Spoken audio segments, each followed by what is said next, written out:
Throughout recent years, more and more studies have shown the importance of mental health, and there are many apps and different articles that have been created to help people with their mental health in everyday lives. Now more than ever, students' mental health should be taken seriously because of the rising issues in different grades and different ages.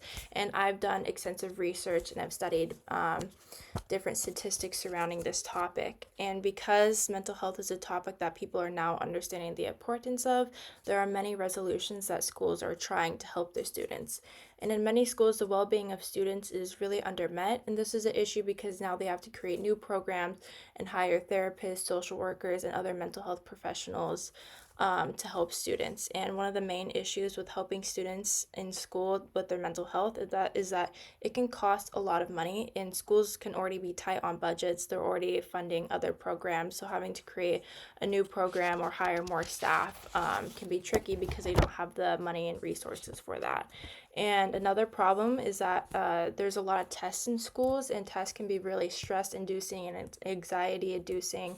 And some of the tests are required, so the schools can't get rid of those. So I've done research and I have found different resolutions schools have tried to do to help students with their mental health.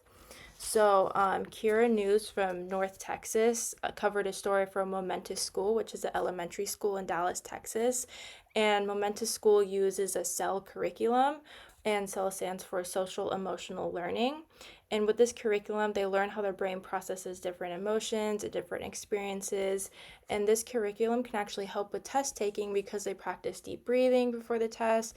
And it also gives the students a chance to talk with other students to talk about tricky problems that could be on the test or how they're feeling before the test. But this one of the drawbacks of this curriculum is that a lot of people disagree with it. They don't want it to be incorporated in their everyday school lives.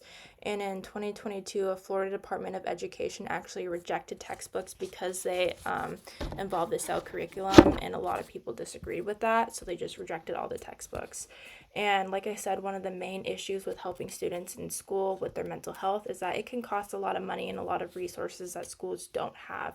And so a news channel, Nia Today, covered a story where educators, teachers, and students came together at a town hall meeting in Halem, West Virginia, to advocate to keep social workers, but Lincoln County School couldn't afford to keep all 10 social workers because the grant that had paid for the social workers had expired and they only had enough money to keep one social worker. But the students said that social workers helped them a lot in their everyday lives, and they were heartbroken that they couldn't keep all of the social workers because one social worker isn't enough for a whole group of kids, like a whole school. And so they said that it was like a slap in the face. And students' mental health is such a pressing subject that even the U.S. Department of Education is trying to help with this issue. And so, in the beginning of 2023, the U.S. Department of Education granted 170 grants, which were worth over $188 million, and they granted them to different states to help hire and more healthcare workers in schools. And there has always been a struggle with the ratio of mental health care professionals in schools and students, even before COVID happened. But one of the issues with this resolution is that grants aren't a long-term solution like what happened in West Virginia. They eventually run out, and so they aren't a long-term resolution to help people with their mental health in school.